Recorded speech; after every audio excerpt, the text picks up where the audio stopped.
تازه او مهم خبر. د زیمبابوې لوبډلې بشپړ غړیتوب له لاسه ورکړ.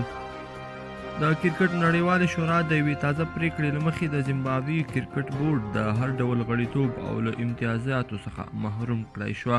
د معلوماتو له مخې د زیمبابوې کرکټ بورډ د سیاسي مداخلو او د بودیجې د ناسم استعمال او په دندو کې د غیر مسلکي کسانو د ټاکلو په وجه له منځه ولاړه. د تازه معلوماتو له مخې په لندن کې د کرکټ نړیوالې شورا د یوې غونډې په ترڅ کې د زیمبابوې کرکټ بورډ په تړاو همدا وروستۍ پریکړه اعلان کړه.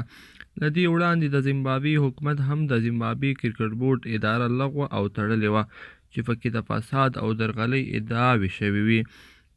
د زیمبابوې د سپورټ ایجادي کمیسیون چارواکو هم څه وخت وړاندې ویلي وو چې دوی به د زیمبابوې کرکټ بورډ ته د آی سی سی لخوا راتلونکې پیسې د هغوی د ناسمې کارونې او همداشان په بورډ کې دننه د درغلیو په اړه پلټنه وکړي.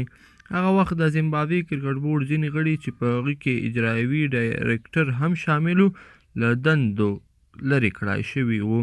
د کرکټ نړیواله له دې پریکړې وړاندې د زیمبابوې حکومت هم یوه موقته کمیټه جوړه کړې وه چې مشري یې د زیمبابوې کرکټ بورډ پخواني غړي ډیوډ ایلمن ته ورسپارل شوې وه او د کرکټ چارې یې پر مخ وړلې. که ویډیو مو خوښه شوې وي نو درسره لایک او شیر یې هم کړئ. مننه.